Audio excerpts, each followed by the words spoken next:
Hello every one, എല്ലാവർക്കും എൻ്റെ YouTube ചാനലിലേക്ക് സ്വാഗതം.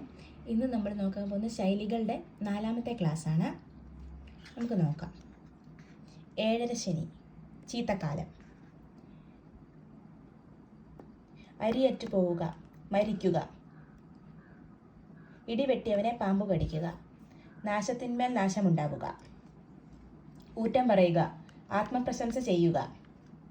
എരിതീയിൽ എണ്ണ ഒഴിക്കുക. ദുഃഖിച്ചിരിക്കുന്നവനെ കൂടുതൽ ദുഃഖിപ്പിക്കുക. എലിയെ തോൽപ്പിക്കാൻ ഇല്ലം ചുടുക. നിസാര കാര്യത്തിന് വലിയ നഷ്ടം വരുത്തുക. തീക്കൊള്ളികൊണ്ട് തല ചൊറിയുക.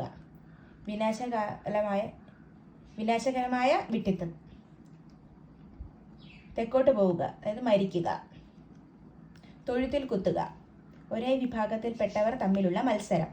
ഇത്രയും പറഞ്ഞാൽ നമുക്കൊന്നുകൂടെ നോക്കാമേ. 7:30 ശനി എന്ന് പറഞ്ഞാൽ ചീത്തക്കാലം. അരിയറ്റു പോവുക എന്ന് പറഞ്ഞാൽ മരിക്കുക.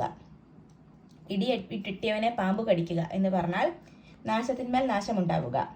ഊറ്റം പറയുക എന്ന് പറഞ്ഞാൽ ആശംപ്രശംസ ചെയ്യുക. എരിതിയിൽ എണ്ണ ഒഴിക്കുക എന്ന് പറഞ്ഞാൽ ദുഃഖിച്ചിരിക്കുന്നവനെ കൂടുതൽ ദുഃഖിപ്പിക്കുക. എലിയെ തോൽപ്പിക്കാൻ ഇല്ലം ചുടുക എന്ന് പറഞ്ഞാൽ നിസ്സാര കാര്യത്തിന് വലിയ നഷ്ടം വരുത്തുക. തീക്കൊള്ളി കൊണ്ട് തല ചൊറിയുക എന്ന് പറഞ്ഞാൽ വിനാശകരമായ വിട്ടിത്തം. തെക്കോട്ട് പോവുക എന്ന് പറഞ്ഞാൽ മരിക്കുക. തൊഴുത്തിൽ കുത്ത് എന്ന് പറഞ്ഞാൽ ഒരേ വിഭാഗത്തിൽപ്പെട്ടവർ തമ്മിലുള്ള മത്സരം. കുറച്ചുകൂടെ നോക്കാം, കുറച്ചുകൂടെ ശൈലികൾ നോക്കാം. തോളിൽ കയറുക, ദുസ്വാതന്ത്ര്യമായി പെരുമാറുക. ഉള്ളത് പറഞ്ഞാൽ ഉറിയും ചിരിക്കും. ശരിയായ കാര്യം പറഞ്ഞാൽ ആരും സമ്മതിക്കും. ഒന്നും രണ്ടും പറയുക. വാഗ്വാദം ചെയ്യുക. ഒരു കൈ നോക്കുക, പരീക്ഷിക്കുക. ഓട്ടക്കൈ, വലിയ ചിലവ്. ഓണം കേറാൻ മൂല, നാഗരികതയിൽ കടന്നു നിൽക്കുന്ന സ്ഥലം. കച്ച കെട്ടുക, തയ്യാറാകുക. കടുവയെ കിടുവ പിടിക്കുക. ബലവാന്മാരെ നിസ്സാരക്കാർ തോൽപ്പിക്കുക. കടലിൽ കായം കലക്കുക. ഏറെ ആവശ്യമുള്ളതിന് അല്പം ചെലവ് ചെയ്യുക. നമുക്കൊന്നുകൂടെ നോക്കാവേ. തോളിൽ കയറുക എന്ന് പറഞ്ഞാൽ ദുസ്വാതന്ത്ര്യമായി പെരുമാറുക.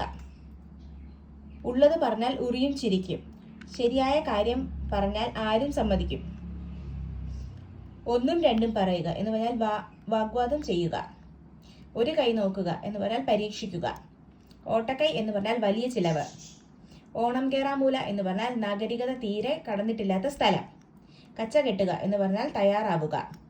കടുവയെ കിടുവ പിടിക്കുക എന്ന് പറഞ്ഞാൽ ബലവാന്മാരെ നിസ്സാരക്കാർ തോൽപ്പിക്കുക. കടലിൽ കായം കലക്കുക എന്ന് പറഞ്ഞാൽ ഏറെ ആവശ്യമുള്ളതിന് അല്പം ചിലവ് ചെയ്യുക. ഇനി അടുത്ത ക്ലാസ്സിൽ നമ്മൾ കുറച്ചുകൂടെ ശൈലികൾ പഠിക്കും.